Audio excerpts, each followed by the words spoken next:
एक बकरी चराने वाले भारतीय प्रवासी के बारे में बनी फिल्म ने खाड़ी में विवाद खड़ा कर दिया। 2008 में मलयालम लेखक बेनी डैनियल, जिन्हें बेन्यामिन के नाम से जाना जाता है, ने अपना पहला उपन्यास आदुजीविथम प्रकाशित किया। बाद में इसका अंग्रेजी में गोट डेज के रूप में अनुवाद किया गया, जिसने दक्षिण भारत में कई लोगों के लिए खाड़ी के सपने की छवि को धूमिल कर दिया। 1970 के दशक की शुरुआत में दक्षिण भारतीय राज्य केरल ने खाड़ी उछाल का अनुभव किया, क्योंकि लोग काम की तलाश में इस क्षेत्र में बड़े पैमाने पर पलायन कर रहे थे। लोकप्रिय कल्पना में अरब खाड़ी आदमी कोई समृद्ध व्यक्ति था और खाड़ी एक ऐसी भूमि थी जहां लोग अपनी आर्थिक आकांक्षाएं पूरी करते थे। हालांकि बकरी के दिन ने अकेले ही इस कहानी को तोड़ दिया। बेन्यामिन ने केरल के एक दिहाड़ी मजदूर नजीब मोहम्मद की कहानी सुनाई, जो 1990 के दशक की शुरुआत में हरियाली वाले चरागाहों की तलाश में सऊदी अरब चला गया था, लेकिन रेगिस्तान के बीच में एक बकरी के खेत में गुलामों जैसी परिस्थितियों में रहने लगा। यह पहली बार था जब किसी लेखक ने मलयालम साहित्य में खाड़ी में प्रवासी मजदूरों के कष्टों को केंद्र में रखा था। यह सर्वाइवल ड्रामा रातों रात सनसनी बन गया और बेस्टसेलर बन गया। मलयालम मूल के 100 से ज्यादा पुनर्मुद्रण हो चुके हैं और अरबी, अंग्रेजी, नेपाली और कई भारतीय भाषाओं सहित कई भाषाओं में इसका अनुवाद किया गया है। बेन्यामिन ने 2009 में केरल साहित्य अकादमी पुरस्कार जीता और अनुवाद को 2012 में मैन एशियन लिटरेरी पुरस्कार और 2013 में दक्षिण एशियाई साहित्य के लिए DSC पुरस्कार के लिए नामांकित किया गया। दोनों ही प्रतिष्ठित सम्मान हैं। कुलानाडा के केरल के गांव से ताल्लुक रखने वाले बेन्यामिन 2 दशकों से ज्यादा समय तक बहरीन में इंजीनियर के तौर पर काम करते रहे। उन्होंने अपना लेखन करियर भी वहीं से शुरू किया।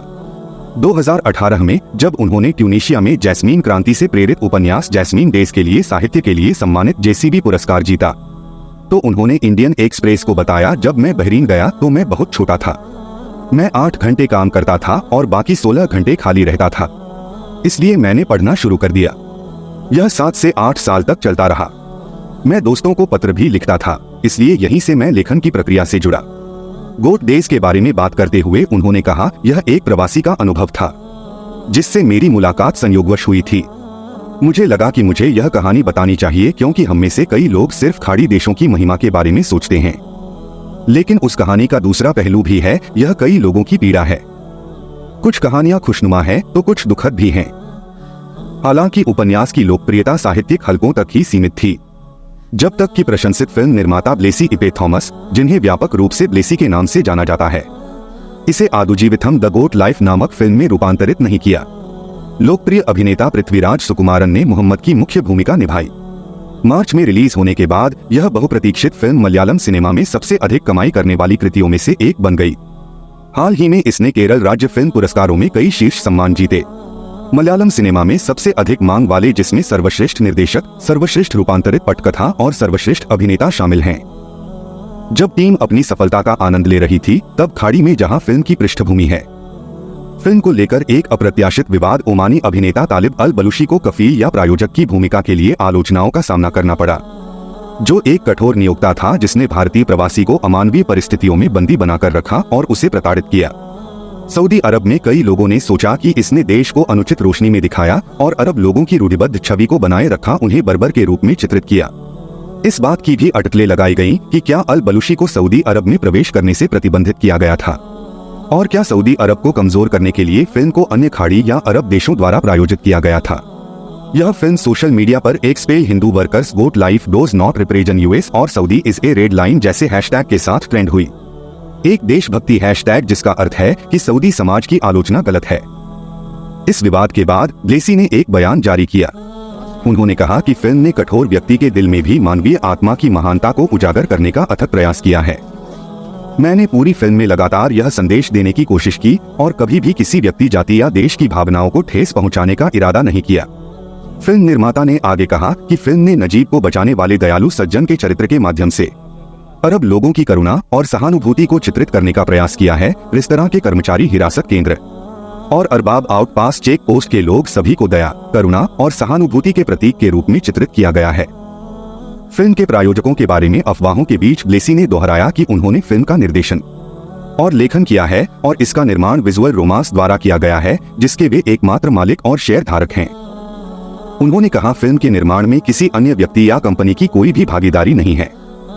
अल बलूशी भी फिल्म और उसमें अभिनय करने के अपने फैसले के पक्ष में थे। उन्होंने न्यू लाइन्स को बताया कि उन्हें स्क्रिप्ट पेशेवर रूप से लिखी हुई लगी और एक अभिनेता के रूप में उन्होंने अलग अलग किरदार निभाने और उन्हें निभाने की कोशिश की। उन्होंने कहा कि यह पहली बार नहीं था जब उन्होंने इस तरह की भूमिका निभाई हो और उन्होंने ओमानी नाटकों में इससे भी अधिक गहन किरदार निभाए हैं। अल बलूशी ने कहा कि उन्होंने प्रतिक्रिया का अनुमान लगाया था, लेकिन इस तथ्य पर ध्यान आकर्षित करने के लिए स्क्रिप्ट की गुणवत्ता पर भरोसा किया कि चित्रित स्थिति एक अनूठी स्थिति है। उनका मानना है कि नकारात्मक प्रतिक्रिया भारत और खाड़ी अरब राज्यों के बीच संघर्ष को भड़काने की कोशिश कर रहे ऑनलाइन ट्रोल द्वारा प्रेरित है।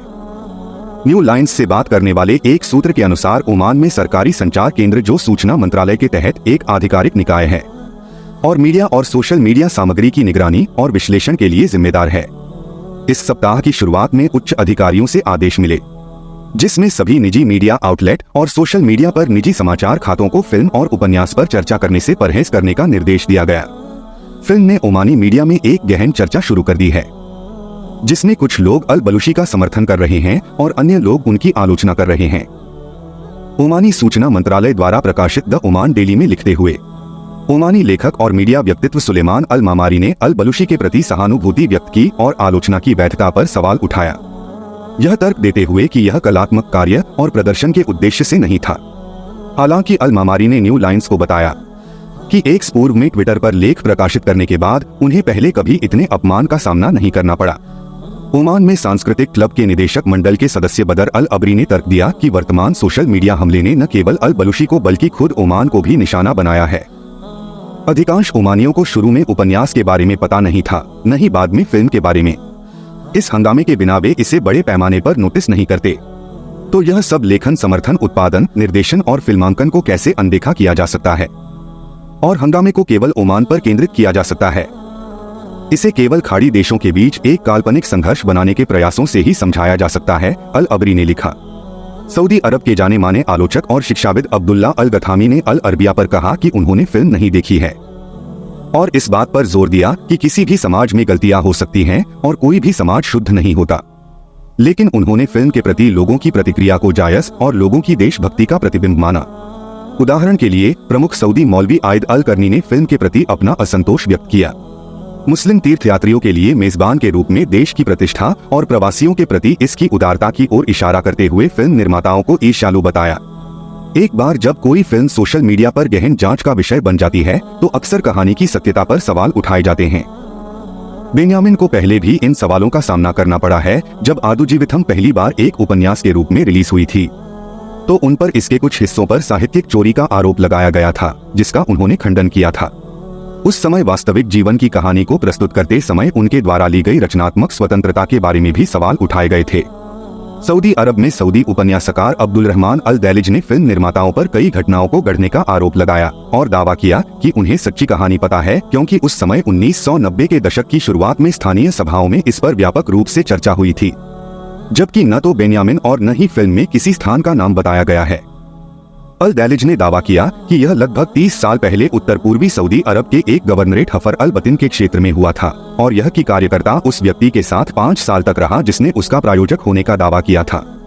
अल दैलिज द्वारा बताई गई एक व्यापक रूप से प्रसारित कहानी के अनुसार दास जैसी परिस्थितियों में वर्षों तक काम करने के बाद श्रमिक ने अपनी मजदूरी मांगी, लेकिन प्रायोजक ने उसे भुगतान करने या भारत लौटने या रेगिस्तान से बचने के लिए निकटतम पक्की सड़क तक पहुंचने की अनुमति देने से इनकार कर दिया। श्रमिक ने भागने से पहले प्रायोजक पर लोहे के टुकड़े से प्रहार किया, जिससे उसकी मौत हो गई।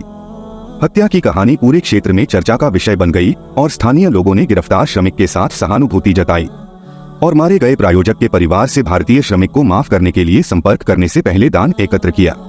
प्रायोजक के बच्चों ने जब उन्हें एहसास हुआ कि उनके दिवंगत पिता गलत थे तो उन्होंने पैसे लेने से इनकार कर दिया, प्रतिशोध के अपने अधिकार को खो दिया और भारतीय श्रमिक को उसकी वर्षों की दास्ता के मुआवजे के रूप में बड़ी राशि 1,70,000 सऊदी रियाल या $45,000 देने के लिए कहा। लोक कथा का सुखद अंत होता है। भारतीय श्रमिक स्थानीय एकजुटता से प्रभावित होता है, जिसमें प्रायोजक के अपने बच्चे भी शामिल हैं और वह इस्लाम में अपना धर्म परिवर्तन करने की घोषणा करता है। हालांकि यह कथित हत्या पुस्तक या फिल्म में नहीं है। अल दैलिज ने तर्क दिया कि फिल्म में सऊदी पुरुषों को बर्बर रूप में चित्रित किया गया है, जिसका उद्देश्य सऊदी लोगों और उनके देश दोनों को बदनाम करना है। भारत में भी उपन्यास के पीछे के लोगों के बारे में सवाल पूछे गए। मोहम्मद के चरित्र के पीछे का असली व्यक्ति, जिसकी कहानी ने बेन्यामिन को आदुजीविथम लिखने के लिए प्रेरित किया, भारत में 2018 तक सार्वजनिक रूप से ज्ञात नहीं था, लेकिन तब से गहरी दिलचस्पी रही है और मोहम्मद ने अपने साथ हुई घटनाओं के बारे में अपने अनुभव साझा करते हुए कुछ व्यापक रूप से प्रसारित साक्षात्कार दिए हैं। उन्होंने बताया कि कैसे उन्होंने वीजा के लिए अपनी जमीन और सामान बेच दिया और उनके एजेंट ने उन्हें बताया था कि नौकरी एक सुपरमार्केट में सेल्स पर्सन के रूप में काम करने की थी। उस समय उनकी पत्नी 8 महीने की गर्भवती थी। हवाई अड्डे से यह 2 दिनों की यात्रा थी और यह कभी खत्म नहीं होने वाली लगती थी। उसी समय से मुझे एहसास हुआ कि यह एक जाल था। मोहम्मद ने 2018 में द न्यूज़ मिनट को बताया। उन्होंने बताया कि उनका काम अपने नियोक्ता की 700 बकरियों को चराना था, जो यह सुनिश्चित करने के लिए दूरबीन के माध्यम से उन पर नजर रखते थे कि वह भागने की कोशिश न करें।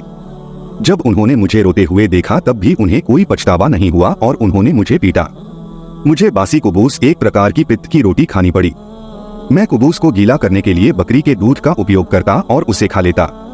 उन्होंने दावा किया कि उनके नियोक्ता ने मोहम्मद को नहाने या खुद को साफ करने के लिए किसी भी पानी का उपयोग करने की अनुमति नहीं दी। मोहम्मद ने बताया कि वह एक रात भाग निकला जब उसके मालिक एक पारिवारिक शादी के लिए चले गए और उसने पीछे मुड़कर नहीं देखा। उसने बताया कि एक अरब व्यक्ति ने उसे रियाद तक पहुंचाने की पेशकश की। बाद में उसने स्थानीय भारतीय समुदाय से मदद मांगी और खुद को सऊदी कानूनी व्यवस्था के हवाले कर दिया। भारत लौटने पर मोहम्मद ने उन दैनिक मजदूर के रूप में काम करना शुरू कर दिया, लेकिन अंततः 2 वर्ष बाद बहरीन में अपने बहनोई द्वारा मुफ्त वीजा दिए जाने के बाद वह खाड़ी देश लौट आया। मोहम्मद की कहानी का वह हिस्सा फिल्म में नहीं था।